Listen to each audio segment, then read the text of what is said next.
Well, toss that rusty old grill into the lake and set the Barcalandro on fire.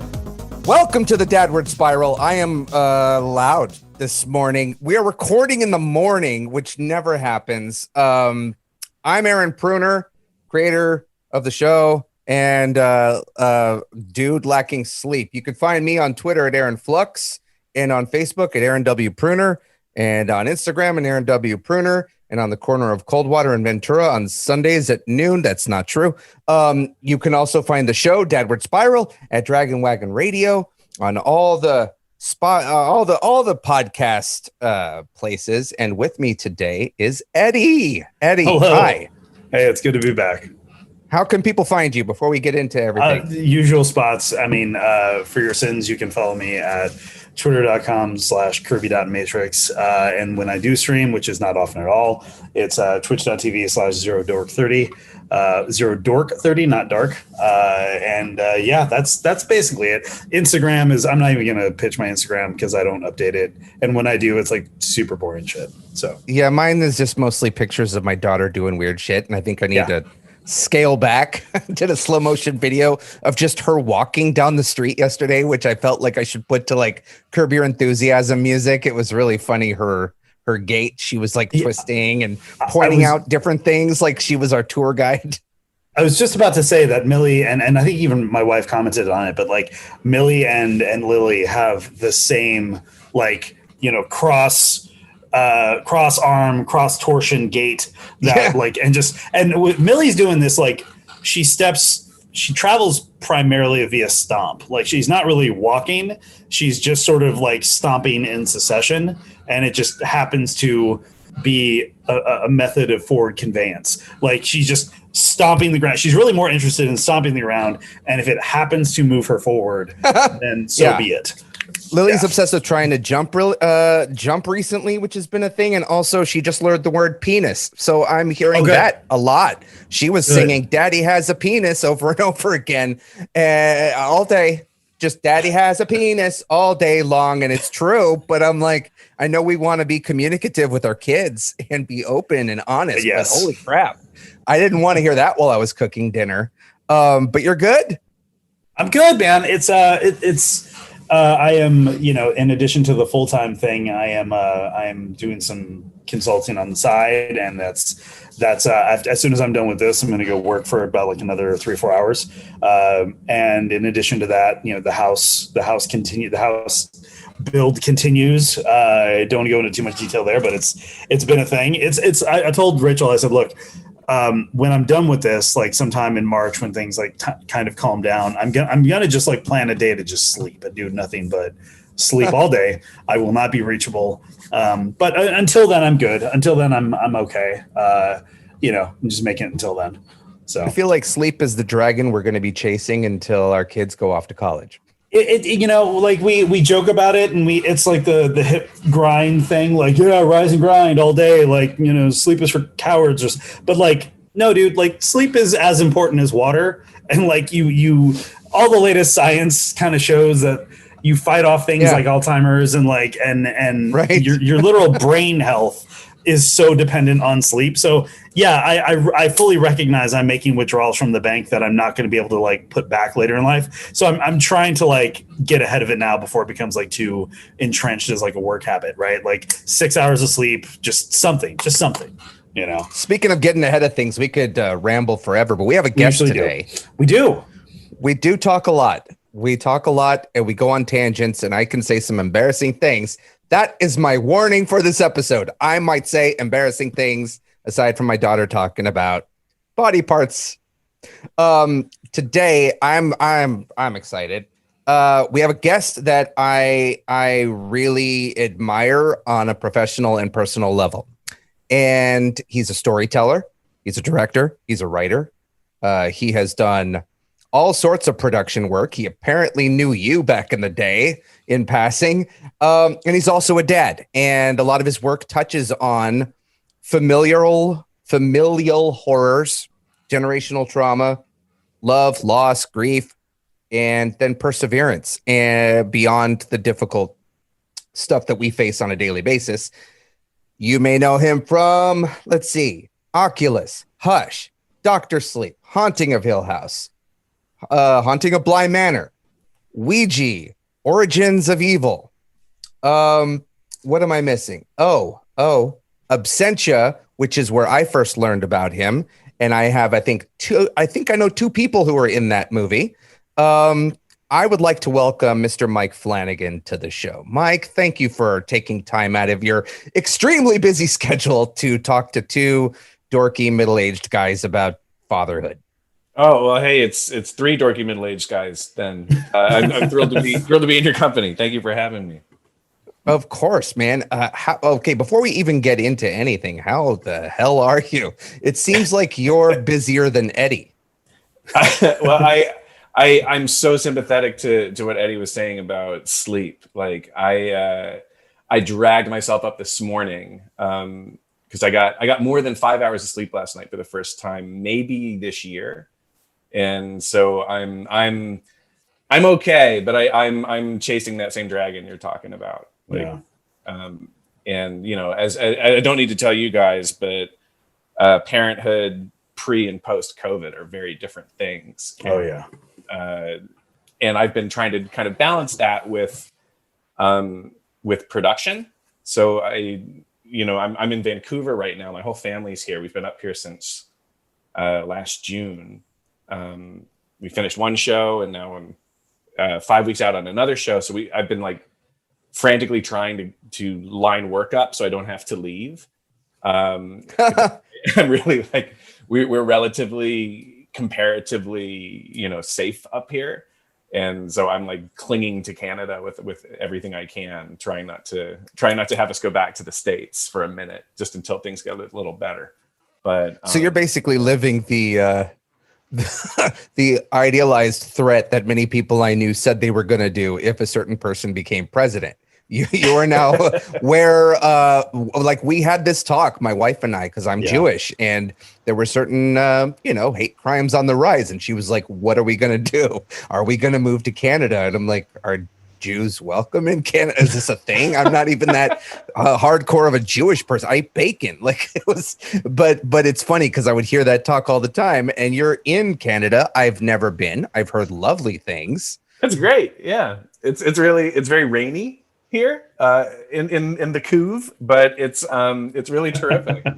And I've been up here now like on and off for a couple of years. We did Bly Manor here, so that was a whole different world because I would fly back and forth from Vancouver to LA, which is a really short flight. So I could just like make it home every couple of days to see the kids, and I didn't feel like I was deployed, which can happen on production. But then after COVID, when Midnight Mass went up, and we were going to keep shooting here, I brought the whole family, and we've just kind of embedded down, and we've got this kind of whole new, very improvised life here, while our house sits in Los Angeles, and all of our home, like everything that's ours is back there. So we've been trying to build something around us, not knowing how long we're going to be here. It's very weird. Does it kind of feel like you're on a prolonged vacation?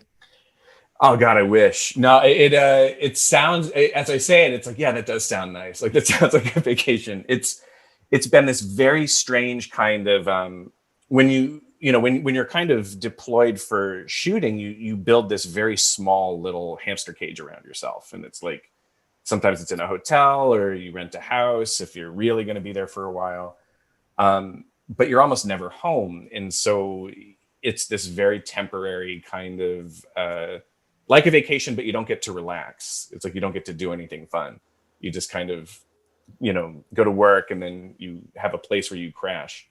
And so the difference here is we've had to kind of build a home where the kids can have some kind of stability and routine, and where we have to kind of, I've got 3 kids. I've got a 10-year-old, a 4-year-old, and a 2-year-old. And so the satellite schooling for them was a big thing, and trying to figure out how we were going to pull that off, and how to manage kind of these COVID bubbles, because I'm on a, pretty intense COVID testing protocol for work. And I've got to be really careful that, kids can manifest germs out of thin air, and they can kind of create a common cold out of nothing at all. It's magic. Yeah. And so knowing that I have to kind of keep an eye on them, because if one of them sneezes, I have to go tell everybody at the production office, and we've got to figure out what to do at that point, where it's like, you know, yeah, my 2-year-old has the sniffles. It's like, all right, everybody stop moving as we try to figure out what we're going to do. Are we going to shut down the show? Like, let's get you tested. They put me in a big Ziploc bag for 3 days. Like, it's really, it's been crazy. But yeah, we're very lucky that we are able to get into Canada and bring the whole family. Like that's an amazing amount of luck that we have. But it has felt, I wish it felt like a vacation. It has felt very weird. It has felt like the emotional experience of it is almost like we're locked out of the house. And it's, you know, if we were to try to go back to the States, we could get back to our home, but to come back here, that would just restart this whole process with the 2-week quarantine and kind of registering with the Canadian government so they can track you and make sure you're not COVID into the country. And it's just a whole thing. But I had no idea. Yeah, I mean, Aaron and I both have friends who are show running and doing sort of, our friend Terry Metalis is right in the middle of show running season 2 of Picard right now. So that's a good chunk of his days is dealing with COVID precautions and all that stuff. It's it's funny because for folks for our listeners who for the couple of listeners who don't work in the industry, for people who don't work in production or content creation, especially with either a feature film or episodic TV, there's the pre-production period where it's mainly office work and maybe some travel around set visits. And then it's production, which is the 12-hour days on set. And just, you don't see anybody else for that 4 to 8 weeks, depending on what it is you're doing. And then it's post, which is again, office work, but essentially long days. And Mike and I both coming from post-production who, not say you came from that, but you and I both spent some time. I totally did. Yeah. You and I both incubated at some of the same companies in the unscripted TV world. And that's where you and I first met, 11, 12 years ago, whatever it was. So we know that means, some days are light, you're out at maybe 5:30. And then if you've got that cut going out to network, you're there. Yeah. Bring a pillow. Sometimes it's like, cool, see you at midnight. And the Frozen documentary that was on Disney Plus recently, I think did a good example of showing in animation. There was one of the head animators who's like, yeah, I work until about 6 and then I go home and have dinner, put the kids to bed. And then I come back and roto my scenes until 1. That's a crazy enough sort of schedule to have when it comes to you're also raising children during that time. Yeah. So I guess my question to you is kind of 2-part. One, how have you and your partner, your wife, how have you, managed raising your kids in that world and teaching them hey, there are these times where dad's not going to be here for a little while and you may not see me for a few days, versus that now with that extra layer of COVID. How has that affected it? How are you doing? How are your kids doing with it? What conversations have come from it? That question is always at the forefront of my mind these days. Oh, sure. There's kind of 2 answers to that because we have 2 versions of our lives. And there's the one where I'm at work, which is kind of its own thing. But there's also, Kate is often on the shows herself. And in our last show, she was the lead of the show, essentially. So there's this period of time where we both go off in production and we're both gone. And so we've had to kind of build an infrastructure of support around ourselves when it comes to childcare. That again, we're fortunate enough to be able to do based on the show, and the show assists with this because they know they've got the showrunner and the actor can't leave the house and leave the kids unattended. Right. So they help us out with that to a certain extent. But we've had to be very upfront with the kids about kind of how our jobs are weird and how sometimes we're not going to be home until 3 a.m, 4 a.m in production. and that means that someone else is going to be there to put them to bed. And it was easier when we were in the States, because our family would help with this. Like that's where my parents would get involved, and Kate's mother and my brother, and it's like we kind of had our extended family who could lend a hand with this. It's been trickier in Canada, where we've had to try to find people that we can kind of install as part of our bubble, and find nannies, and like we have two nannies that basically kind of tag team the time when we're both gone. And it's rough for them because it affects their whole family too. They have to kind of adhere to a very strict COVID protocol, because they are in a direct chain that leads all the way onto the performance zone of my set. And so, that puts them under the same scrutiny of having to completely kind of isolate and close off their social bubbles, and of having to kind of report immediately any symptoms of anything, any sniffles, sore throat, any temperature spike, upset stomach, even that isn't related to COVID. And then that kind of kicks off this other thing with the family. So it's very much like managing two productions. There's the production for the show, and then the house is a production. Like that is its own thing. And we had other cast members who were, transplanted from around the States, who came up here to do the show and brought their children.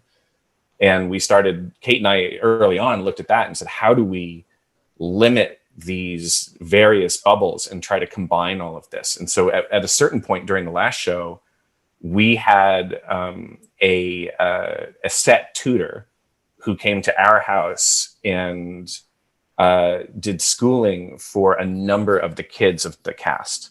And our house kind of became the school hub for the cast while we were here. And that turned into something to manage, where we had to make sure that all the kids were good, and that the teachers were tested, and that we had everybody on the right curriculum so that they wouldn't fall behind, because the kids are different ages. And we had t-shirts for it and everything. It was this little academy that we had. Like and it became this kind of very insular in-school learning, like in-person learning thing that the kids could do at our house, which a lot of kids right now do not have. Like they're entirely Zoom based.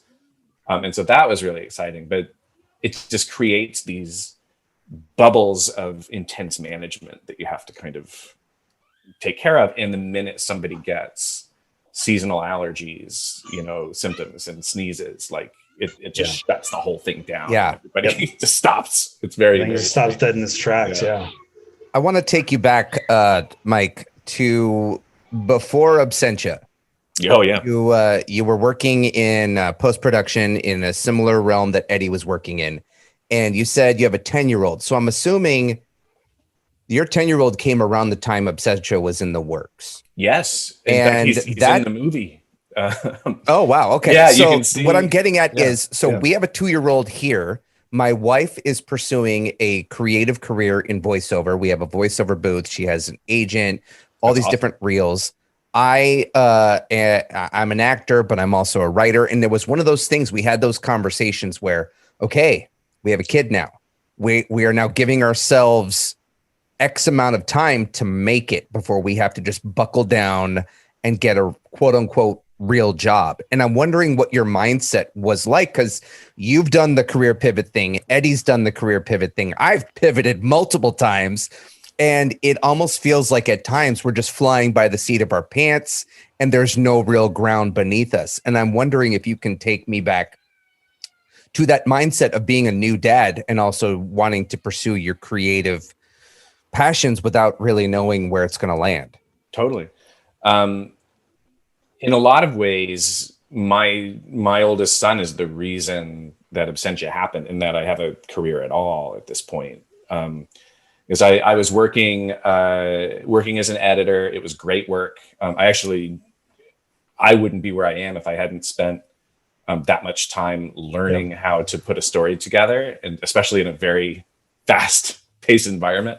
Like cutting reality TV was the best thing that ever happened to me professionally, and it equipped me to be able to handle all the rest of it later. But I was working at World of Wonder, at a couple other companies around town.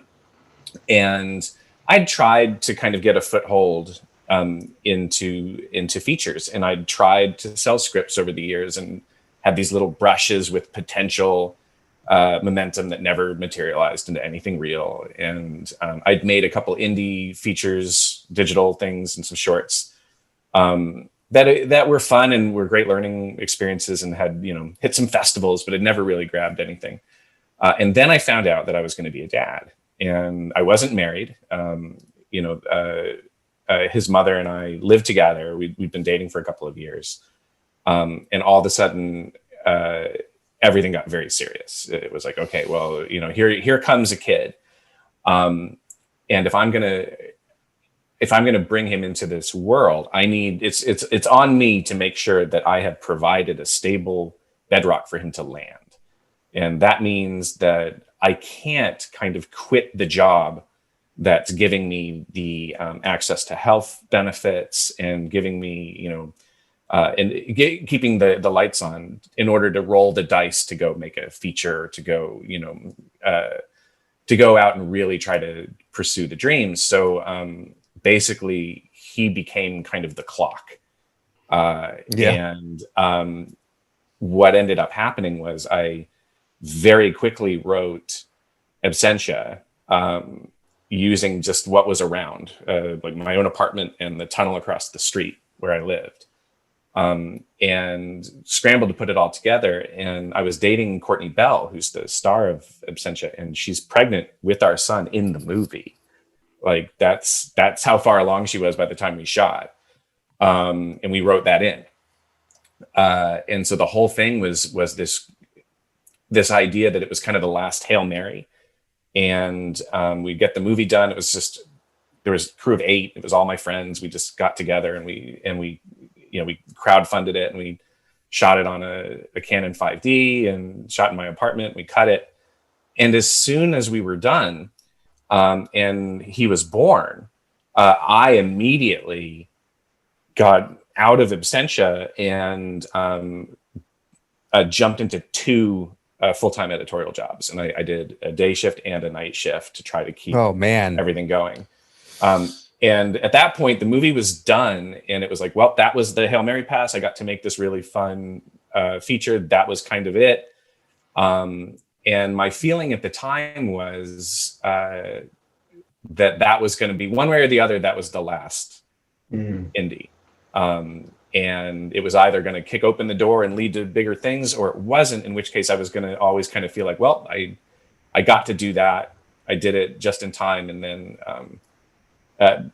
the movie went out there, and it worked.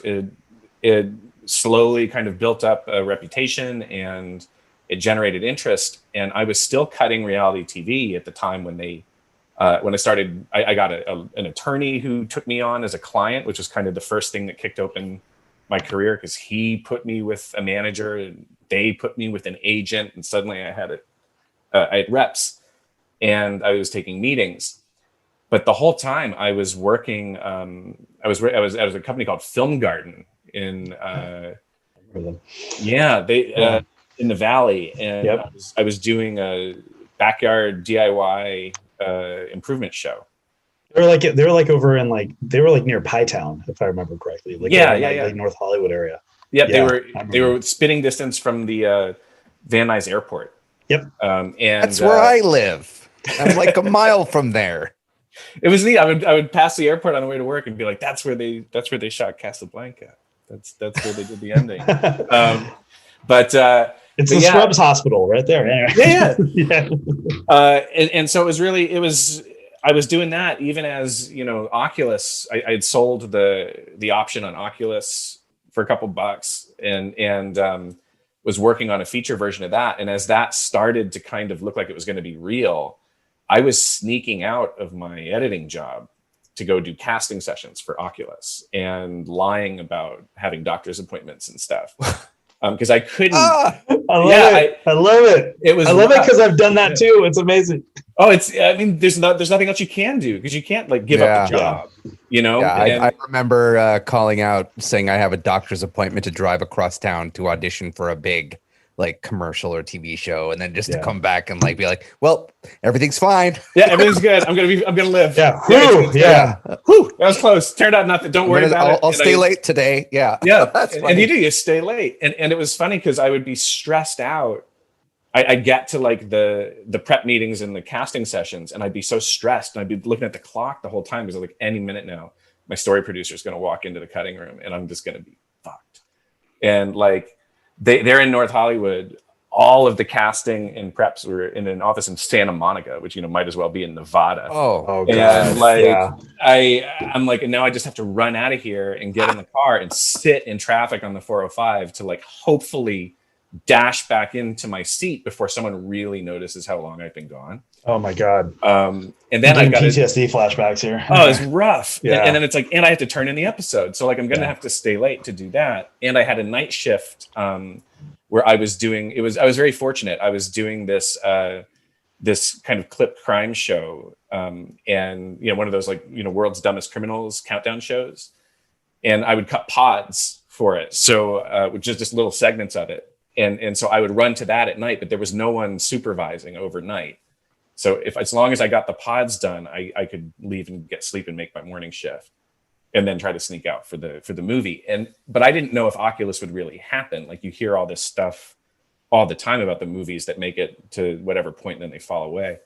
And so I didn't quit my job until they had booked my flight to go shoot Oculus. And then I turned in my notice and said like, I'm gonna I have to do this movie. Yeah. That's so insane. I remember I saw you the first time I actually talked to you in person was at this Netflix event a few years ago. Although I think I saw you at this award show called the Igor Awards that they used to have at the Universal Studios. Like, you might have been there. I'm not really sure.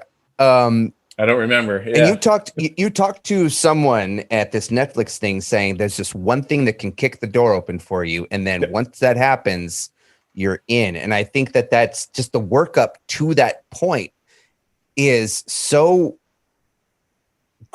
intense on an emotional and physical level, especially if you're a new parent. And coming from my perspective, I never wanted to be a dad.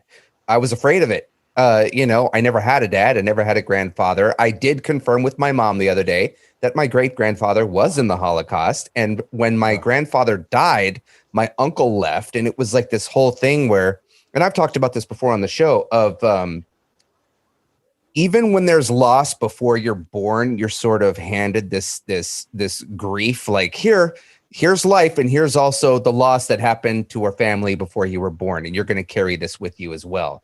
And I've been having these conversations with my mother recently, trying to understand what her life was like before the accident. So I don't remember if I told you this. A palm tree fell on Sherman Way near Sepulveda. There's a bunch of palm trees that line the streets in California, in Los Angeles. And this palm tree specifically had dead roots. And it was a windy day. And my grandfather was a milkman. He was one of the many jobs he had. It was the early 70s. And he was driving my grandmother to a surprise birthday party. Well, as it happens, a palm tree fell over and landed on their car and killed my grandfather on my grandmother's birthday and put my grandmother in the hospital for 6 months. And throughout that whole time, my mom was so distraught with shock, she never visited my grandmother. And that accident changed, I think, the trajectory of my whole entire family's path. If that accident, I even said to my mom, do you think if this accident didn't happen, you would have met my father? Because I really do feel like that was the catalyst for me to come into this world. She met my dad, who was a whole other basket of problems, Hell's Angel, drug addict, ex-con, all the stuff that he came into the relationship with. And when I was born and brought up, I was brought up in this world of your father's a bad guy, your grandfather's dead, your uncle's not around. It was starting to have this ongoing messaging of, being a dad. It's almost like there's a curse in my family of if you're a guy, and you end up getting married and have a kid, you're gonna disappear. You're gonna vanish. And I'm getting somewhere with this, by the way. I feel like that concept of loss and death and the way these types of traumas are handed down to new generations where it wasn't directly impacting them is something that you explore a lot in your work. And I'm wondering, so I'm going to hold on before I ask this question. I'm going to read you a quote that you said in the Bly Manor junket that really I have Exhibit A, Mike. I haven't been able to get this out of my head. And it's Bly Manor wasn't your stereotypical horror story, but it was horrific in the subject matter you explored. And you said, what happens when one of us has to die first? What happens to my life after they're gone? That's one of the most uncomfortable, upsetting, and haunting questions that I've ever wrestled with internally. And I feel like that is something that we all deal with, especially if we're married, if we're just in any sort of relationship situation where you're bonded to a person, whether you get a divorce or that person dies, like how your life is inextricably changed with them there and then with them gone. That's intense. And I don't think you really were asked a follow-up question about that, but that feels like a concept that is in a lot of your work. And I'd love for you to talk about that if you can. Of course. Yeah. No, I mean, you're kind of striking at what I think is the most horrific idea about being alive that strikes me, because there's so many horrors possible in the world, and violence and the evil that humans are capable of. There's a good chance though that a lot of us won't ever really feel the true brunt of that. We're going to witness it, but hopefully we're not ever going to find ourselves kind of on the tip of the knife of a serial killer. We hope anyway that those levels of horrors, are going to spare some of us, if not most of us. But I think the idea of loss, of losing someone who makes us who we are, in a lot of ways, that touches all of us. Like that is an inescapable and universal horror. And that has always really resonated with me and kept me up at night. Like I grew up in a relatively very just kind of peaceful house. My parents are still together. I can't recall any specific traumatic event growing up. It was safe. It felt safe to me. And the idea as I got older that was a very fragile thing and was kind of this little island, that really scared me. I very much believe that we encounter people throughout our lives who change us almost on a genetic level, that people who alter the DNA of who we are, sometimes drastically, just by our interactions with them. And like you said, those people come and go in our lives in different ways. Sometimes they leave, there's a divorce, or people grow apart, or circumstance can keep people apart, or it's toxic and you choose to cut that person out, or vice versa. But death is just such a abrupt and final removal of that. Who are you as these people who so drastically inform your identity are removed? And that I find to be a very frightening and destabilizing idea. It's particularly only gotten kind of scarier since I became a parent, because yes, the confirmed. It's the thing is, you identify the people in your life who you choose to invite into your life, and you can kind of say like, and they changed me, they challenged me, they forever altered who I am. We're doing that every day to these kids, and that's an involuntary thing on both sides of the camp. Like, for all the efforts that we make to not traumatize our children in ways that we were traumatized, or to spare them a certain facet of our own upbringing, we're doing other things to them that we are completely unaware of, that aren't going to come out until they are adult enough to process it and be able to turn to us and say, like, when I grew up, you never let me, do this and that. And you'll be like, oh my God, I did that because I was trying to spare you something else. And it's like, but that has fucked me up, Dad. And he'll be like, what the hell? This is impossible. So I find it all it's a bit of an obsession, I think. And horror as a genre, I think, exists only as a platform for us to examine those uncomfortable and scary things about life. And I'm less afraid by, a monster under a bed or a killer at the window and stuff like that, which I think is like, yeah, it's reasonable to be afraid of, but it's very simple.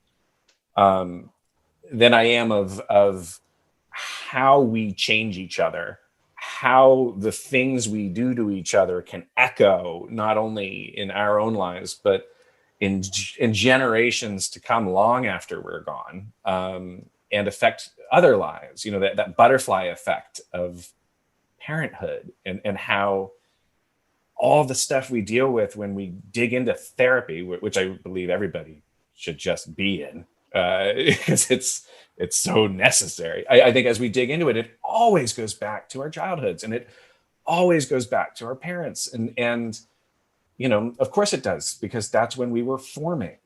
And where the foundation was poured, and that's when the cement started to dry. So of course that's where everything is.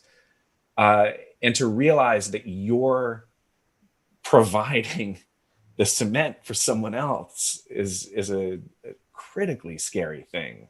And for all our best intentions, we could really fuck these people up. It's really, really scary. So yeah, a bit of a rambling answer to your question, but for me, that's never really going to go away from the work that I'm drawn to, because it is a preoccupying thought in my day-to-day life. And if I didn't have an outlet to try to explore it creatively, I'm neurotic enough that stress could really, really spin me in circles and threaten to kind of immobilize me. So there's always going to be a need for me to try to look at that. Okay.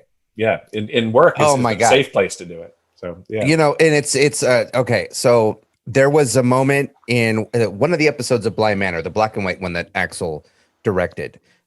You in that story, there's the dream skipping, but there's also the way you present ghosts and how spirits tend to lose their identity of who they were prior. And I feel like that can be unpacked in so many ways. And I mentioned my mother because the trauma over the years changed who she was. And it got to a point where the woman I knew growing up is not the woman I know now. She's not the superwoman that I thought she was. She lost all her teeth and has like all these health issues that have stemmed from decades of not dealing with the trauma and chaos and grief of a specific time. And I feel like when you're talking about being a dad or a parent to a kid, it's like they see you in a specific way. And then suddenly that changes the way you view the people who raised you. And it's this crazy, I'm still going through it. Like, holy crap, my mom's just a person, and these were all the things she was dealing with when raising me. And I had all this resentment about my childhood growing up. And now I'm gaining clarity. And I'm wondering, since you just said this is kind of an obsession, and this has become kind of an obsession of mine in sort of figuring out my past to understand my present and hopefully pave the way to a better future for my daughter than what I had. How do you even communicate these issues with your kids? Because I know they come up in conversations, especially the insurrection that happened a month ago. Like, I know kids are going to see that and want to understand what's going on. How do you drill that down and try to have these conversations, or do you try to block that from them? With my oldest, we definitely talked about everything that happened on January 6th, and we've had a lot of talks in the last year about the country and police and racism and things like that as he's getting old enough to organically bump into these things in the world. And I very much feel like it's part of my job to arm him to be able to intelligently participate, in those, much more kind of traumatic and upsetting parts of being a human being right now. So I try very hard to not lie to my kids, even to kind of protect them. And that's a really difficult thing because there are some things I don't think they need to know or should know right now, because I also want to protect their feelings of happiness and safety and joy and innocence. It's like, you don't want to see that go away, right? So it's a tough thing. I have found, in addition to having difficult and frank conversations and admitting things like, I don't know, I, as your father, am scared. Being able to not pretend to have it all under control is important. And the other thing that I've always kind of held on to is that if I can't find the right words to talk about certain things with them, I'm in another incredibly fortunate place because they will have a piece of me after I'm gone that they can interrogate. Like, they're going to have the work that I do. Yeah. And a lot That's of heavy. It is, and it's changed the way I approach work. And I've talked before to a couple of people about how I can see a pretty big shift in the types of stories that I was telling, and especially in the endings of those stories. Before and after, I really kind of understood the weight of parenthood. And like Absentia ends on a very dark, a very bleak, a very hopeless note. And so does Oculus. And both were written before I was a parent. And after that, I've taken some hits for having what people are like, oh, it's a schmaltzy ending, or it's a right. But there's a reason for me that it's important that I don't leave behind a piece of work that tells my kids they live in a world without hope. And that's something that, is not always easy to reconcile with my chosen genre, but that even kind of as things get very dark and even as stories get really brutal, that I try to always find a note of redemption, forgiveness, and hope for them. So that the last kind of note a movie or a show that I'm working on hits is a note in that direction that kind of says there's a way forward from here. It's not nihilistic. And that's become a priority for me, that, sooner or later I'm gone, and the kids will have the memories of, the conversations we had and the time we spent together. Those memories are imperfect. They're selective. They're, about as subjective as things can be. And I know that all too well. But they'll also have this record. And the record is kind of the body of work that I chose to give the time to when I wasn't with them. And that time better be well fucking spent. Like, it better have some kind of value for them, so that it isn't just time I wasn't there. And if that means that, 30 years from now, 40 years from now, they can go back and there's a moment in a conversation in Haunting or Dr. Sleep that strikes something with them, and where they can say, like, no, that's my dad. Like, that's what he thought.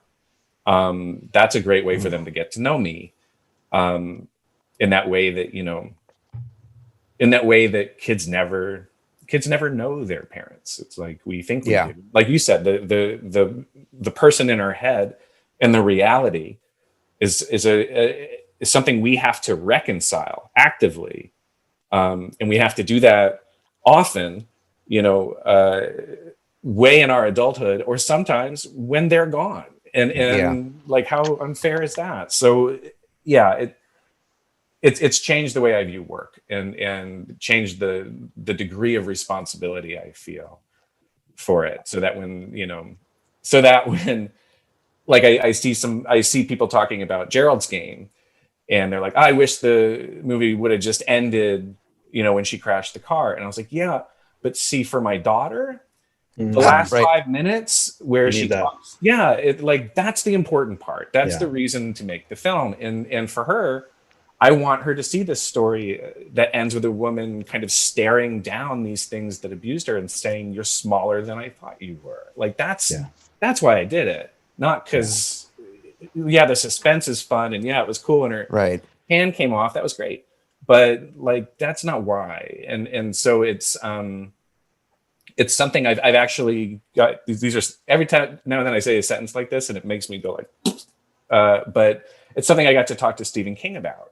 About how he similarly has a compass in his work that really points toward love and humanism, often to the dismay of his critics, especially with his endings. But that's really important for him as a father. And that's something I see and understand about him that I relate to very much. And one of the reasons I think that it's not felt like work to be adapting his stuff. It's felt very, very natural for me. And That was also maybe like a bucket list thing for you too, right. though, right? Hugely, yes, like hugely. Like that's nuts. I since I was a kid, Stephen King. But it's, I don't know. I feel like I'm rambling at you guys a lot. No. We all ramble. We all do. Yeah. Welcome to the show. It's Rambletown is the alternate name. No, I want to drill down into what you said about leaving your work behind as a way to kind of get to know you or parts of you. My father passed away in 2005. My dad was a little bit older when he had me. He was like 41. He did 2 tours in Vietnam, and beyond that, he was stationed in Taiwan and a few other places in Southeast Asia. And for a while, my brother is half Chinese. His second wife was from Taiwan. And so all that is said is that when my father passed, I got his Foot Lockers, and in addition to just some really great like home movies and photos that he took, like, he went to the Tokyo Olympics in '64 and all this other stuff. My father was a film critic for the China Lantern, which was an English language newspaper for servicemen and women who were stationed in the Taiwan sort of Southeast Asia region. And so I got to read his film reviews. And so, growing up, he and I've talked about it a little bit here. He and I watched movies together. He got me into film. Like that was what allowed me to sort of pursue this as a career. But reading his work in the moment in his youth, in addition to, this is something that, was my father's work, essentially, my father's creative work. I also realized how much it was a snapshot of my father at a moment in time in his life, right? And I think like I could see how he engaged with film criticism as a 55, 60-year-old man, from my teen to late teen years, but hearing him review in real time Sweet Sweetback's Badass Song when he's in his late 20s, early 30s, it almost like unlocked this huge full picture of him. You've been making movies. You and I are roughly the same age. I think you've been making independent film, since your late 20s, early 30s, around that. If I'm clocking the time correctly.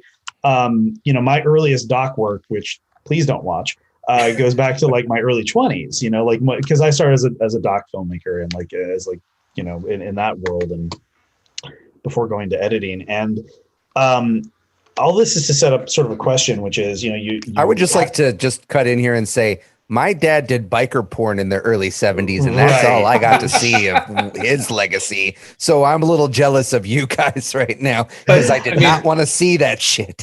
Sure. But you got to know him a little better. Oh boy, did I! In a way that I'll never know my dad. That's for sure. But no, I also don't like.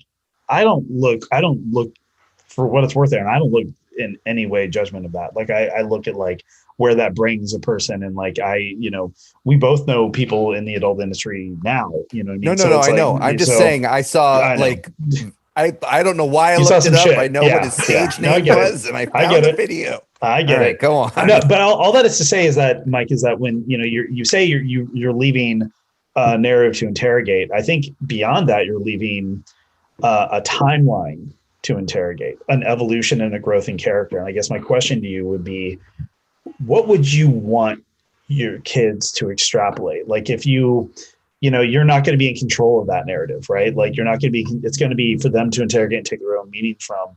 But from your perspective in your work, starting with, your earliest films and Oculus all the way through up until Blind Manor now, there's an evolution there, right? And even your reality work, right? Like I know for a fact there are little tiny, we both know the machines and we know how that works. But I also know those moments where you're able to like put little bits of yourself in all of them. Totally. Right, where you're able to like, I can point to certain episodes of Flavor of Love and go, that's me, like, and I stand by that now. Yeah. So like, hey man, when I did a workout video Flavor montage, Flav. yeah, but that's what I'm saying is that I don't partition that out of my life's work. I don't partition that out of like my creative expression, and my kids are gonna.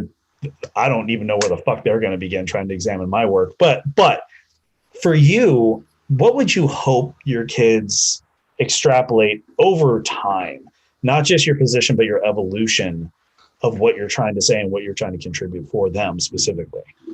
The biggest thing I want them to take away from is that they're okay, that they are forgiven for anything that they may feel guilty about in relation to their relationship with me or with the world in general. Just that they're all right and that they were loved, and that kind of to that first point that there's hope always. That's kind of thread throughout it, and I think they'll see some of the things that find its way into my work a ton is things they'll see very specific to me about faith in science. They'll know their dad was an atheist, but had faith in other things, and in particular had faith in people, and would also have a spiritual streak and wanted very, very much to kind of stress that forgiveness is the most important word for them to learn, and addiction too, which is all over my stuff, and for good reasons. I want them to kind of see the conversation, some of which internal, kind of came right up about alcohol, and my daughter, I hope, will never know what her dad was like drunk. I've been sober her whole life, and my oldest, I can't say that about. And I think I'd like for them to kind of understand that, as they all have a genetic predisposition to addictive behavior, like everyone in my family does. And so as my kids get older, and I know they're going to bump into this, I know it's going to be an issue, and I want them to be able to kind of look back and be able to see in real time how I tried to deal with it. And hopefully it helps them get sober if that's what they want, and or what they need. And so there's a lot. I think the biggest thing is which is so weird to leave them a pile of horror movies, but like the biggest thing is like I don't want them to be afraid. It's like I want them to use the horror in the movies and the horror in the content to help get braver, to use it as safe little exercise in courage. And then the rest of it, I want them to let themselves release any fear they have that they're resented, or that they messed something up, or I want them to just feel safe, and I want them to feel like it's going to be all right, even if it's dark and scary on the way, and even if we never see each other again. So with horror though, like That's the misconception I think a lot of people have, and you mentioned earlier you've gotten some digs on some dings. I don't remember the exact word you used, and it really irks me because I feel like the horror genre is there to help us exercise these darker issues and come out the other end, a better person, or at least resolving some sort of thing, knowing that you can survive. And it's not just jump scares, and it's not just like the slasher following you down a dark alley to some sort of horrific, gory demise. And that's one of the things I love about your work. And you mentioned Stephen King, and I feel like, to all his faults, he does the same thing where there's a whole load of humanity thrown in there where you can actually relate. The character work is there underneath whatever supernatural shit is going on are real issues that are relatable, that we all deal with. And what you were talking about right now, I think we're all going through this in our own work, and that's why I've started trying to put together it started off as a memoir that ended up turning into this podcast. And I'm just trying to reconcile all these different facets of my life and how it ends up somehow coming together in this weird place where I'm now a dad where I never thought I'd be. And now I have a kid who's looking up to me like I'm a superhero. Eddie mentioned earlier his dad in the movie reviews and how he would connect with his father over film. And a few months ago, we had Drew McQueenie on, and we talked about media literacy with children and how he feels like that is an important thing to be able to educate kids through movies and television and the different types of stories that are told and the different, issues that are explored therein. And I'm wondering if that's because I know you're big on indie film.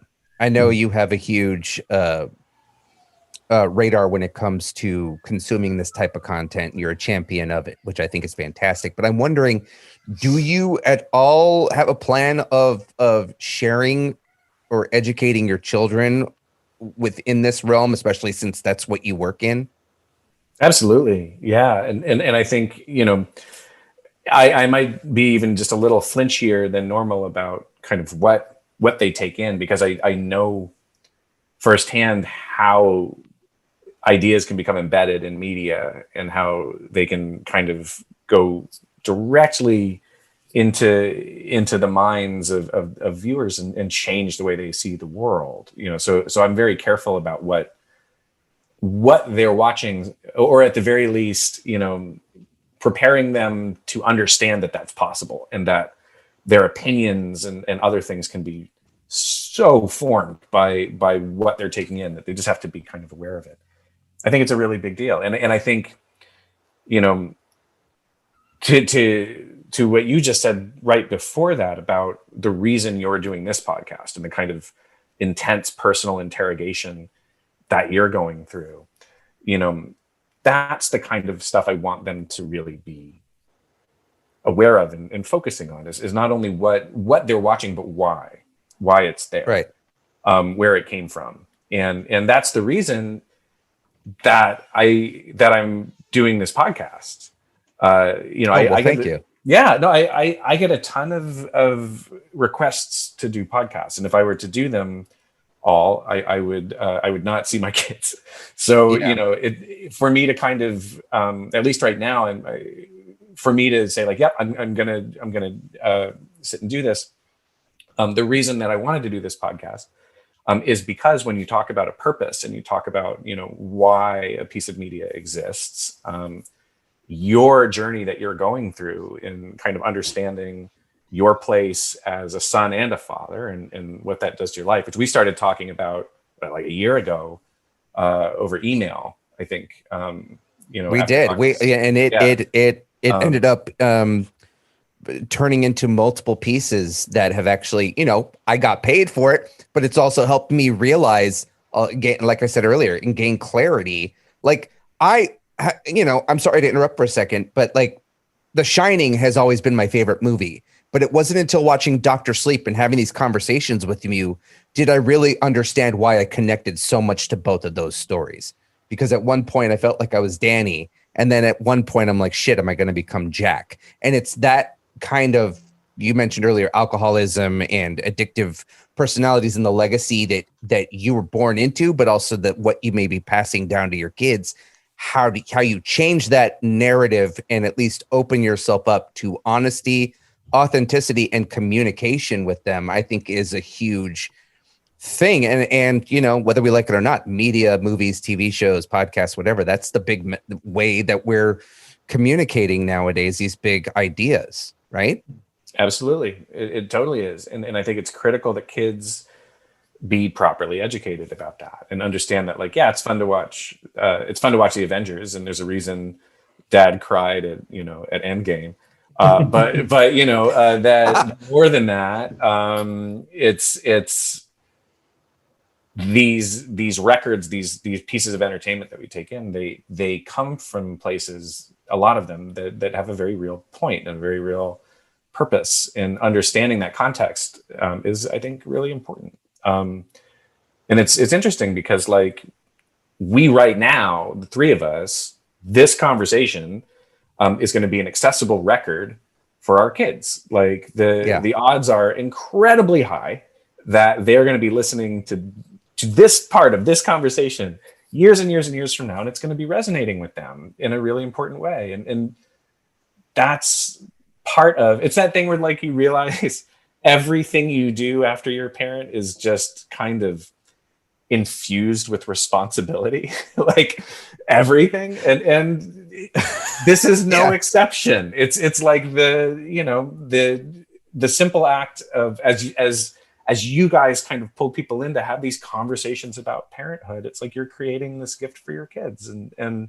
the people who are your guests on the show are doing the same. And it's like, and it goes out into this crazy world that we didn't have as kids, where there's this digital cloud in which, the ghosts of our parents live now. And it's really crazy. Like, it's really nuts.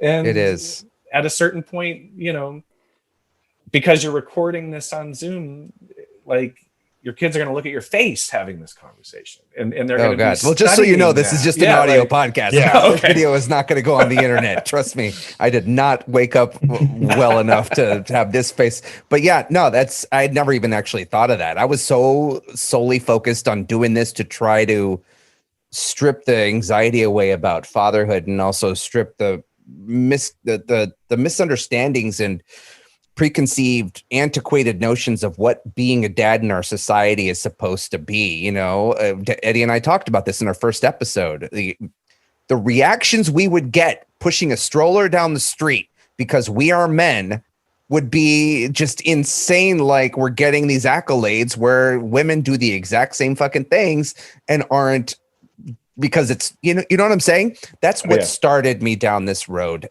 But I never even thought until right this moment that my daughter one day would probably listen to Daddy dropping F-bombs on a podcast. No, she's going to chase it down. Like at a certain point, it's going to be this incredibly revelatory experience of searching for all of the footprints that you've put out there in the world so she can follow you. And like, that's crazy. It is. And now suddenly my my awareness is probably going to shape the show moving forward. No, but let her, like it's great that she hears you drop the F-bomb, and it's great that she hears you, speaking comfortably and being yourself.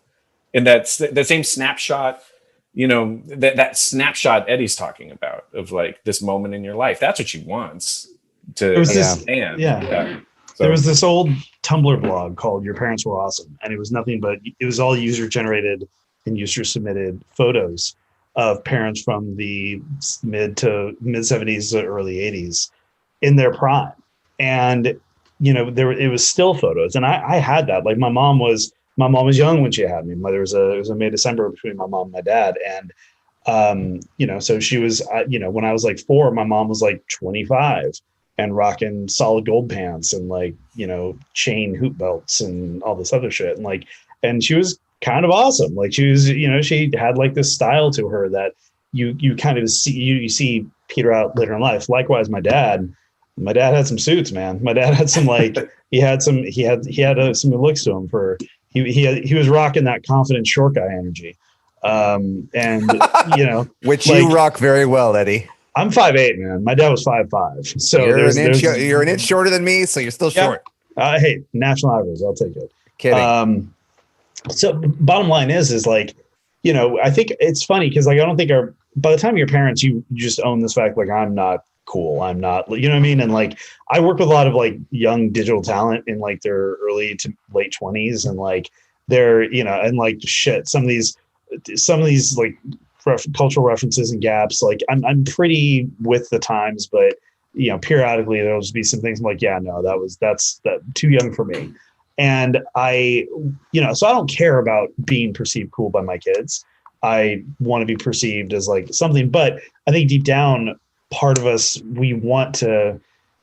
I think part of us wants our kids to know at some level, like, hey, we were young once, you know, we were like, we had like these rich, full lives before you, you know what I mean? And like, and also I just think like it makes them feel like they can kind of own their own mistakes and their own sort of misadventures, finding themselves a little bit early. It's like, yeah, you know, I've had to, you know, it's funny. Eve 6 has been big on social media lately. I went to high school with those guys. I played a show with those guys. Wait, Eve 6 put a heart in my blender. That song. Yeah. They've been killing it on Twitter lately. But yeah, I went to high school with those guys, and like I recently chatted. I think it was Max, but like I recently like, yeah, you do not remember me, but like our band played the same shows, and at that one place across from Glendale College, the cops came and busted it up, and we were like running out the door with like our snare. Like I look back on that stuff, and I kind of want my kids to know that, but I don't know when. Like I don't know when Eddie, to have this conversation. You do remember we knew each other back when I wore lipstick and fishnets and vinyl pants to underground clubs in Hollywood. And I have pictures, and I know she's going to discover that, and that's going to open up a whole other conversation about music and representation and the way you express yourself. And it's crazy to me. I know we're almost out of time with the show. I honestly, Mike, I have one final question for you. Can you talk to me about your relationship with social media and if pineapple is a good topping for pizza? Social media. I don't understand social media. I'm not good at it. It's funny because I've had it all at one point or another. Well, no, I guess I've had it all for someone my age who's completely unaware of like what it all is, because I'm older than you, but I understand. And I had Instagram for a hot second, but that did not go great. Like, you know, I use it pretty much primarily now just as a promotional tool. Like Twitter is kind of the only one I have left. And I try to only use it to get information about the work out there. And I try to keep it, you know, free of conflict or politics or anything else. Although I've completely broken down on that in the last year. I haven't been able to help myself because it's just, what the fuck. But it's a vacuum, though. It's a vacuum for that sort of negative toxicity, right? Yeah, and I made the mistake, you know, and I keep making the mistake of like you put something up. It's as simple as saying like I liked this movie, and then you get like this chain of just nasty comments and like how dare you like something, and it makes me mad. But yeah, I had a Facebook account that I just don't use anymore because I just watched too many. It just was this vomitous cesspool of negative bullshit, and I watched like family members and friends get sucked into these weird propaganda cults, and it was just heartbreaking. And then I didn't know what to do with Instagram, and people were like, you should have an Instagram, and I was like, I don't know what to do with it. And someone, as a joke, because I went through a period of several years where like pizza was my food. It was like it was what I always. Nothing wrong with that. No, I love it. I love pizza. Now it's ramen. But there was it's Canada, the pizza. You can easily start a ramen Instagram. Yeah, a ramen Instagram. I was like, I'm going to use my Instagram just for pictures of pizza, and it'll be funny. I'll have actors hold up pizza, and we'll do like weird little pizza things. I'll tell you, I miss it. I miss it too, but it was just a joke, and it was just kind of a Yeah. thing. And all of a sudden, I got piled on by these QAnon people that were Oh, like, God. yeah, that were like, oh, the pizza thing is like a Pizza Gate thing, and you did Dr. Sleep, so we're connecting the dots. And it was like, holy Oh fuck. God. Jesus And I was like, it's a Christ. joke, but it's not that funny. Jesus. And so I ended up just not knowing what else to do with Instagram, so I kind of let it die on the vine. Yeah.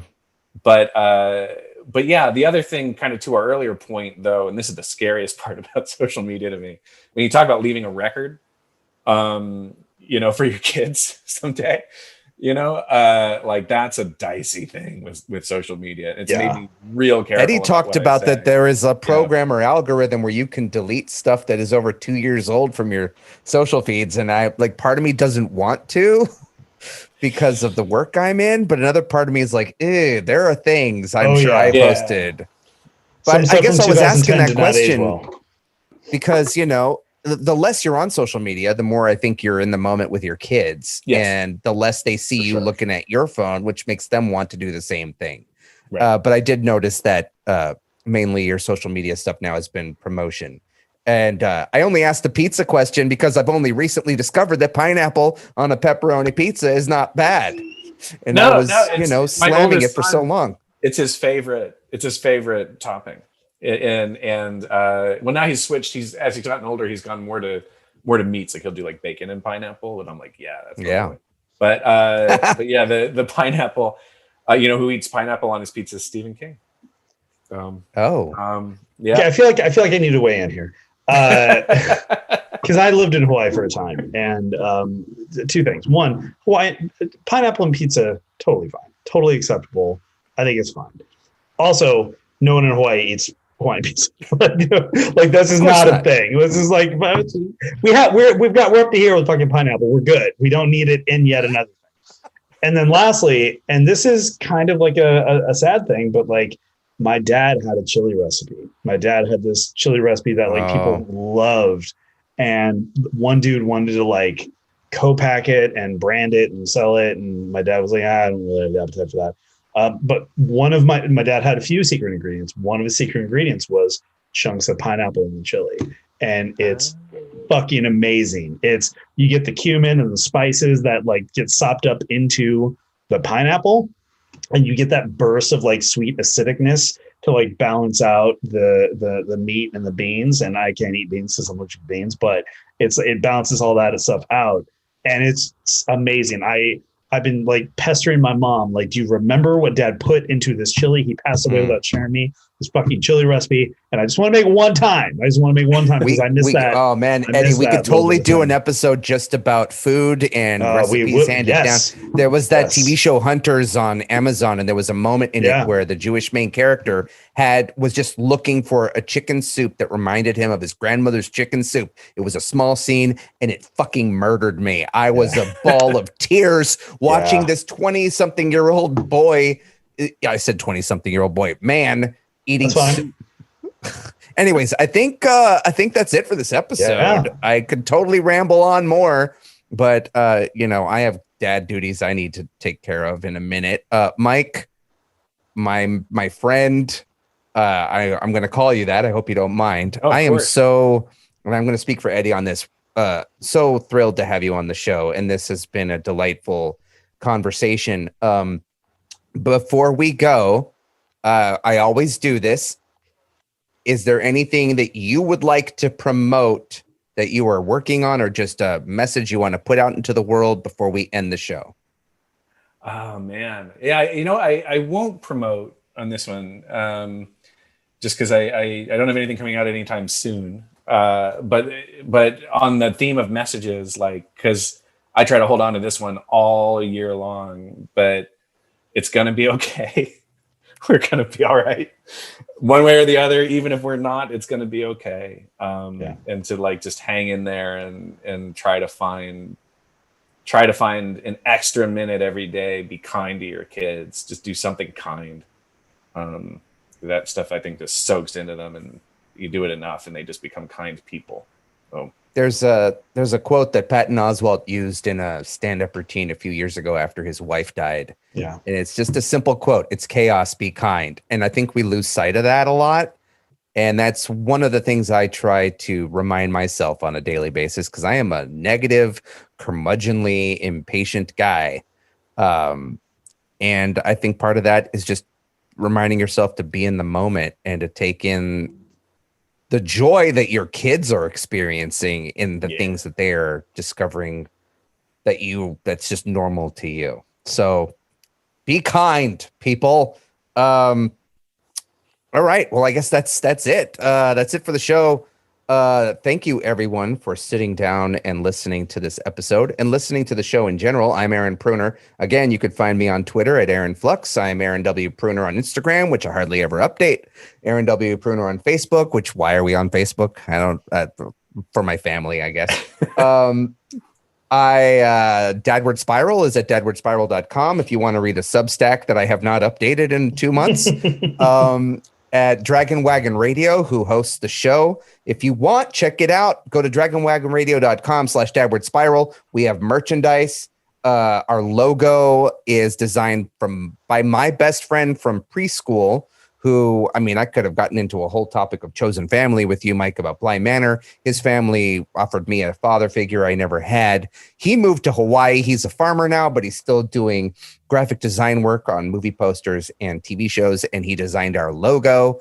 And that logo is on a mug, it's on a t-shirt, it's on a COVID mask. If you want to go to dragonwagonradio.com and check it out, we would love for you to have an image of me falling precariously in the silhouette of my daughter on your face. But besides all that, I once again want to thank Mike Flanagan for joining us, and Eddie for setting time out of his busy Sunday morning. Oh no, this is priority, man. This is priority. Yeah. And once again, Eddie, Kirby.Matrix, yes, Twitter. Kirby.Matrix. Oh, Clubhouse. I'm dipping my toe in the Clubhouse world. So Kirby.Matrix at Clubhouse as well. I don't know what that is. Social audio, like audio chat rooms. You can do like panels and symposiums and stuff. It's actually kind of cool. That world is growing. So as part of my job, I have to like keep eyes on it. So it's an interesting little platform. Aaron, we should talk about it. It might make sense to do Dadward Spiral rooms is like extended episodes. We'll talk about it later. I don't even know what that means. But, at any rate, thank you all for joining us. Thank you, Mike. Thank you, Eddie. And as always, be excellent to each other. Hi, I'm Jake Lloyd Bacon, and I am a lifelong pro wrestling fan. And I'm Alexandra Hoy, a new fan of pro wrestling who was surprised to fall in love with it. It's much more creative than I ever gave it credit for. Yeah, people sleep on pro wrestling, but it's so much more than most people think it is. It's theatrics, athleticism, comedy, and decades worth of larger-than-life characters that I have to catch up on. So what better crash course in wrestling history than WWE's iconic Royal Rumble match? Every year, 30 wrestlers compete in one massive match, and we're watching all of them. We pick a year at random out of our Jar O Rumbles and watch it in real time right alongside you in our enlightening podcast, Me, You, and 30 Other Men. So join us at meyouand30.com or wherever you podcast.